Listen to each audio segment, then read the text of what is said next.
მოგესალმებით, ეთერშია პროგრამა მზერა და ახალ ამბებს 8 საათზე მე გაგაცნობ. საარჩევნო კოლეგიამ საქართველოს პრეზიდენტად მიხეილ ყაველაშვილი აირჩია. თანამდებობას ის 5 წლის ვადით დაიკავებს. კენჭისყრა პარლამენტში 5 საათის განმავლობაში მიმდინარეობდა. ეს არის პირველი შემთხვევა, როდესაც საქართველოს პრეზიდენტი არაპირდაპირი წესით საარჩევნო კოლეგიამ აირჩია. კოლეგიის წევრებმა ხმა მისცეს ერთადერთ კანდიდატს, რომელიც ქართული ოცნების მიერ იყო წარდგენილი. სრულად დათვლილი 225 ბიულეტენიდან 224 მაწევრმა მხარი სწორედ ყაველაშვილს დაუჭირა, ერთი ბიულეტენი კი ბათილად ცნეს.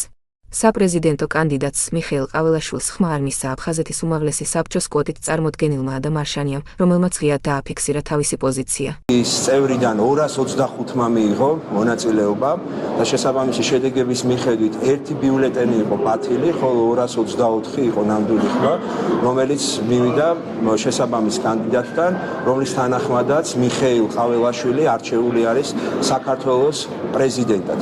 აღსანიშნავია ის, რომ საარჩევნო კანონმდებლობიდან გამომდინარე, ისევე როგორც კონსტიტუციით, ცენტრალური საარჩევნო კომისია პარლამენტთან ერთად ახორციელებდა ამ არჩევნების ადმინისტრირებას, რა მიზნითაც ჩვენ შესაბამისი სამართლებრივი და ლოგისტიკური უზრუნველყოფა განვახორციელებთ, რათა მაღალ პროფესიულ დონეზე განვეხორციელებინა მისი ადმინისტრირება.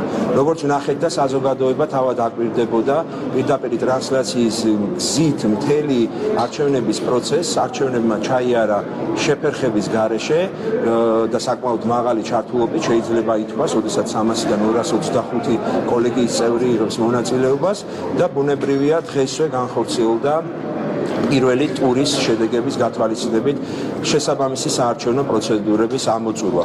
აქვე გაიმართა საქართველოს პარლამენტის სასახლეში ცენტრალური საარჩევნო კომისიის ხდომა, სადაც დადგინდა შესაბამისი შედეგები, გადაეცა საქართველოს პარლამენტის თავმჯდომარის შემაჯამებელი ოქმი, ასევე ერთი ეგზემპლარი გაიგზავნება საქართველოს პრეზიდენტის ადმინისტრაციაში და ამით ფაქტობრივად მორიგი პრეზიდენტის არჩევნები, რომელიც ამ განსხვავებული მოდელით წარიმართა, ფაქტობრივად დასრულებული. რომ მიხეილ ყაველაშვილის არჩევა მნიშვნელოვანი თანამდებობაზე ძალიან მნიშვნელოვანი წვლილი შეიტანს საქართველოს სახელმწიფოებრიობის გამტკიცებაში და ჩვენი სუვერენიტეტის გამტკიცებაში, ასევე ქვეყანაში რადიკალიზმის შემცირებაში და აგრესიული პოლარიზაციის შემცირებაში.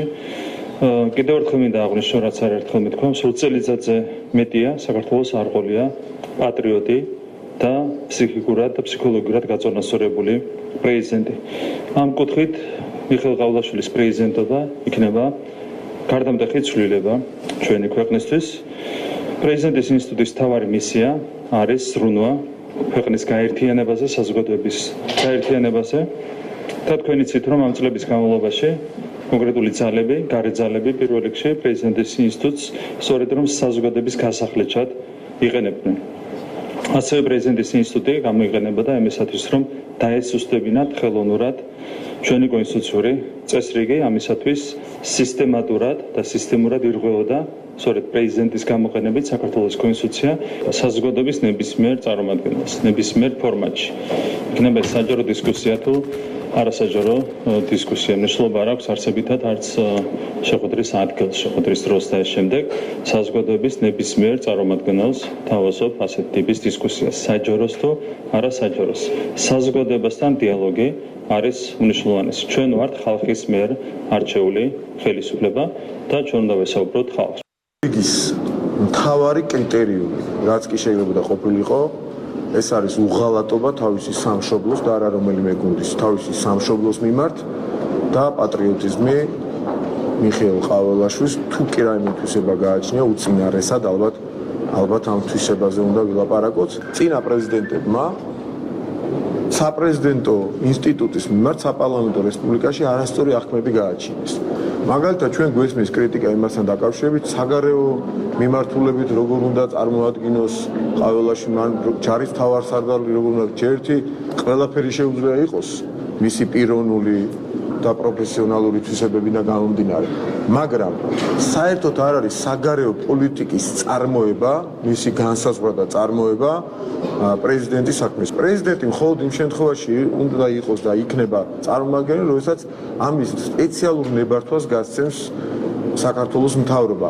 ამ პრინციპის, კონსტიტუციური პრინციპის დარღვევით, აი ერთ-ერთი მაგალითი ეს არის სალომე ზურაბიშვილმა გააჩინა არასწორი აღქმა, არასწორი სტერეოტიპი, რომ პრეზიდენტის საქმეა თითქოს ეს. მე როდესაც ვაუბრობენ მთავარსარდალზე, მიხეილ ყავლაშვილი ჩვენი მთავარსარდალი იქნება, მაგრამ ესეც აღქმულია თითქოს რაღაც ჯარს უნდა უხელმძღვანელოს. იმდენად სიმბოლურია ეს კომპეტენცია პრეზიდენტისა, რომ მას არ ჭირდება რაღაცა სპეციალური ცოდნა ჯარის შენაერთების გადაადგილების თუ სამხედრო ოპერატიული ტაქტიკის შესახებ. არის სიმბოლური, ცერემონიული ხშირ შემთხვევაში უფლებამოსილება, რაც რეალურ უფლებამოსილებაში ერევათ ადამიანებს. ჩვენ თავარი мотиваცია ამ ადამიანის და კანდიდატურის შერჩევის იყო ის, რომ ჩვენ არაერთხელ წარსულში სამწუხაროდ ყავდა პრეზიდენტები, რომლებიც განსაკუთრებით კრიტიკულ მომენტებში არჩევდნენ არა საკუთარი ქვეყნის და საზოგადოების ეროვნულ ინტერესებზე ზრუნვას, არამედ რაღაც სხვას. და ჩვენ დარწმუნებული ვართ, რომ ბატონი მიხეილ ყაველაშვილი თუ იქნება მსგავსი კრიტიკული სიტუაცია, ის ყოველთვის მთავარ ფოკუსს და მთავარ ყურადღებას გაამახვილებს საქართველოს უპირველესად საქართველოს ეროვნულ ინტერესებზე. ეს არ ნიშნავს, რა თქმა უნდა, რომ თქვა ჩვენი პარტნიორების ურთიერთობები, პარტნიორების ინტერესები არ იქნება გათვალისწინებული, მაგრამ ინტერესთა კოლიზიის შემთხვევაში ეს იქნება, რა თქმა უნდა, საქართველოს ეროვნული ინტერესი. გაკრიტიკება არ მგონია საერთოდ ეს თემა დღეს წესრიგ დადგეს, ოდესმე როცა საქმეს მიხეილ ყაველაშვილის დამოკიდებულებას ეხება. არსებობს ორი პოზიცია დასავლეთთან ურთიერთობისა, რომელიც იყო აშკარად ხაზგასმული და არაერთხელ ყაველაშვილის თუ ნებისმიერი ჩვენთაგანის მიერ. არსებობს ევროპული სტანდარტი, რომელიც საქართველოში არის ზედმიწევნით დაცული და ეს სატრანზიტო პერიოდი, რაც სჭირდება გაწევრიანებას, რასაკვირველია ღირსეულად უნდა გავიაროთ.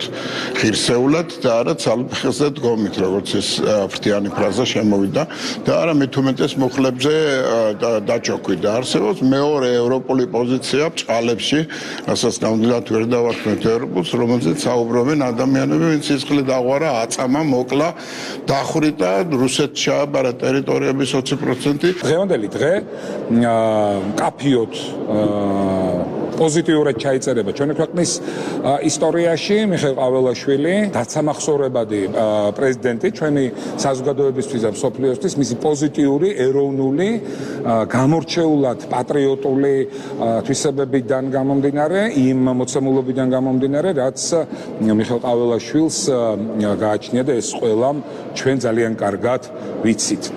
მით უმეტეს, როდესაც ქვეყნის პრეზიდენტის თავმდებობა უკავია ისეთ ადამიანს, რომელიც რბილად რომ თქვა არ შეესაბამება ამ თავმდებობას და თუ კი მართლები ვიქნებით და თვალებს სიმართლეს გაუსწორებთ, ეს არის ის მოცემულობა, ის კარგი მაგალითი, რაც აღარ უნდა განმეორდეს საქართველოს ისტორიაში.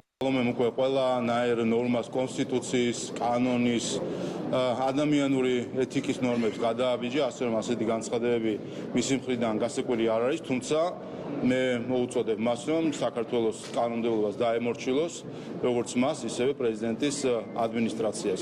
29 დეკემბერს შედგება ინაუგურაცია და ინაუგურაციის და ფიცის დადების მომენტიდან კაბატონი სალომეს აღარ იქნება პრეზიდენტის პოზიცია, ასე რომ ჩემი მოწოდება მხოლოდ ის არის, რომ ქართველ ხალხს კიდევ ერთხელ არ უღალატოს იმით, რომ დაიწყოს ობსტრუქცია თუ საბოტაჟი ამ პროცესის მიმართ. 26 ოქტომბერს ქალბატონმა სალომემ თავისი თავიც დააყენა არჩევნებზე და ის დამარცხდა ამ არჩევნებზე, თან დამარცხდა სასტიკად, ასე რომ ქართულმა ხალხმა მას გასცა პასუხი 26 ოქტომბრის არჩევნებზე. ერთადერთი მოწოდებაა, რომ დაემორჩილოს ქართული ხალხის ნებას. კიდევაც ჩემი პოზიცია, რომ მეორად უკეთესი კანდიდატი უნდა შეერჩია ქართულ ოცნებას საპრეზიდენტო, რომ იმ კანდიდატით, რომელიც შესთავაზეს ქვეყანას, ზიანი მიაყენეს საქართველოს, ზიანი მიაყენეს თავის თავს როგორც პოლიტიკურ ძალას. არც მაინც და მაინც მისი დიპლომი მაინტერესებს ამ შემთხვევაში, თუმცა ჯობია რომ ქვეყნის პრეზიდენტს რომელიმე კლასიკური განათლება ჰქონდეს. მე მგონი აღსახსნელი არ არის, ხო რატომ? მეორეც შეიძლება კარგი ადამიანია, მე მას ძალიან კარგად არ ვიცნობ, მაგრამ აქ სტომათა დარბაზში გავატარეთ ჩვენ 4 წელი ერთად მუშაობდით. არც ამაშია საქმე. შეიძლება კარგი ადამიანია. უბრალოდ საპრეზიდენტო კანდიდატი არ არის. ძალიან რთული ქალბატონია, ბუნებით ქალბატონი სალომე და ეს მის პრეზიდენტობაშიც გამოიხატა. აი ესე ვიტყოდი. მე ვერ გეტყვით, რომ ხელს უწყობს მშვიდობას საქართველოში და ვერ გეტყვით, რომ ხელს უწყობს იმას, რომ ამ კრიზისს ჩვენ რამენაერად მშვიდობიანად მოვუაროთ.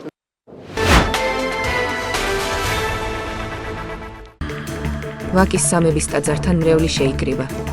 მოქალაქეები მამა შალვა კეკელიასა და სხვა სასულიერო პირებს მხარდაჭერას უცხადებენ.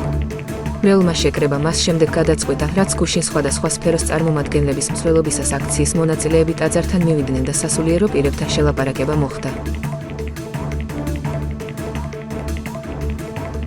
ვერასოდეს ვერ იქნება მხარე. ჩვენთვის ყველანი არიან ჩვენი შვილები და ეკლესია არ ყოფს ამ მხარეს და იმ მხარეს, რომ ყველა მხარეს ჩვენები არიან და ყვარშილება ჩემთვის რომელიმე სხვა იყოს და პირადად მე და ჩემი დამოკიდებულება არის ესეთი, რომ არ შეიძლება ადამიანებს კონდეს სიძულვლის სენა და ადამიანები ერთმანეთს რაღაცა განსხვავებული აზრის გამო ერთმანეთს უპირისპირებენ. ასაც ვხედავთ ამ დღეების განმავლობაში, რომ ადამიანებს არინდობენ ერთმანეთს იმის გამო, რომ ადამიანს სხვა აზრი აქვს და ჩვენ უნდა მივეჩვიოთ იმას, რომ ადამიანის განსხვავებულას პატივ უნდა ვცეთ. ამას ეთანხმება თუ არ ეთანხმება. რაც შეეხება გუშინდელი ინციდენტს, დიდი ხანი ამზადებდნენ ჩემს თავდასხმას, ამ ეკლესიას თავდასხმას, პირადად ჩემზე ხდებოდა ამ თავდასხმის განხორციელება, მაგრამ ეს ჩემზე დავწერილ ეს არის ეკლესიას თავდასხმას ნიშნავს და არ შეიძლება რაც წლების განმავლობაში მიდის პროპაგანდა ეკლესიის წინააღმდეგ და ეკლესია გძლებს აი ასე აშაებენ. არ მინდა იგივე რაღაცა შესახალგაზრდების მოხდეს და ესეთივე დამოკიდებულება ამ ადამიანებს ქონდეს გძლების მიმართ. ჩვენ შეიძლება გძლებს რაღაცები გვეშლებოდეს, როგორც ყველა ადამიანს რაღაცა ეშთო, მაგრამ ეს არ შეიძლება განზოგადდეს ეკლესიას, რომ ეკლესიის გარეშე ადამიანის ცხოვრება წარმოდგენთ მე საქართველოში. ჩვენ ამ იდენტობაზე ვდგავარდა. არ შეიძლება ამას შეეხო და ამ წინაშე შეეხო. ქართული ხალხის ჯანსაღი ნაწილი ერთიანდება ენა, მამული სარწმუნოების გარშემო. ეს არის ჩვენი ფუნდამენტი. გუშინდელი ეს შეურაცხყოფა და თავდასხმა ეკლესიაზე უკვე მრავალი წელია არ ვიცი უკვე რა დავარქვა. და სოლიდარობას და გვერდში დგომას უცხადებთ დედა ეკლესიას, მამა შალვას, ყველა სასულიერო პირს და ჩვენ მეორე მხარეს ასე არ ვყოფთ და მათაც მოუწოდებთ, რომ არიან შეცდომას შეყვანილები და ადრე თუ გვიან მიხვდებიან და სწორ პოზიციაზე დადგებიან. შეკრების მიზეზია პირველ რიგში რაღაცა პანიკამ რომ მოიცვა პირველი ჩვენ ვეწინააღმდეგებით ყველანაირ დაპირისპირებას. გუშინ რა ფაქტიც მოხდა, ყველა ვაპროტესტებთ მამა შალვას და დედა ეკლესიას ვანახებთ, რომ ჩვენც ვარსებობთ მართლმადიდებლები მათ გვერდით. არანაირი დაპირისპირება, პირიქით მშვიდობა რა თქმა უნდა და გამოვხატეთ ჩვენი პროტესტის ცოტა მეტაკილება ამ ყველაფერს. ჩვენი გულშემატკივრობა მართლმადიდებლობის და მოძღვრების წინაშე. ჩემს სულიერ მოძღვარს მინდა ცხოვრებაში პირველად თვითონ ყოველ ჯერზე სიხარულში, ბედიერებაში განსაცდელი შამს ყოველთვის ჩვენს გვერდით არის, ყოველთვის ტკივა ჩვენი ტკივილი და მე მინდა რომ დღეს პირველად დავდგე მის გვერდით, ჭირდება ჩვენ მის გვერდით თქომა დღეს აუცილებელია და ჩვენ აუცილებლად მის გვერდით უნდა ვიდგეთ ყველანი, იმიტომ რომ ძალიან ეს ვარწე ვართ რა ყველაფრის და მე მგონი უბრალოდ ვიცავთ მართლმადიდებლობას, ვიცავთ ჩვენ სულიერ მოძღვარს და ვიცავთ ჩვენს ოჯახებს. მოვედით რომ მამა შალვას აუჭიროთ ხარი ეკლესიას და აქენა ყველანი წავალთ. ნახავთ როგორ აინთება ნაძვისხე ჩვენი შვილებისთვის, შვილიშვილებისთვის და სრულიად საქართველოსთვის. ჩვენ დღევანდელი საზოგადოება პირველ რიგში მომართული ვართ იმისკენ, რომ იყოს ჩვენ ქალაქში მშვიდობა. აქედან მშვიდობიანად ცვლილობით მივემართებით ჩვენ ყველანი აბსოლუტურად რუსთაველზე, სადაც ავანთებთ სიცოცხლისა და მარადისობის სიმბოლოს ნაძვისხეს და მთელ მსოფლიოს გავაგონებთ, რომ ჩვენს ქალაქში ვეღარც ნაციონალური მოძრაობა ვეღარ მობრუნდება და ვეღარც 90-იანი წლები ვეღარ განმეორდება. ასეთი იყო დღევანდელი დღე და მზერა 8 საათზე მე კი გემშვიდობებით მომავალ შეხვედრამდე.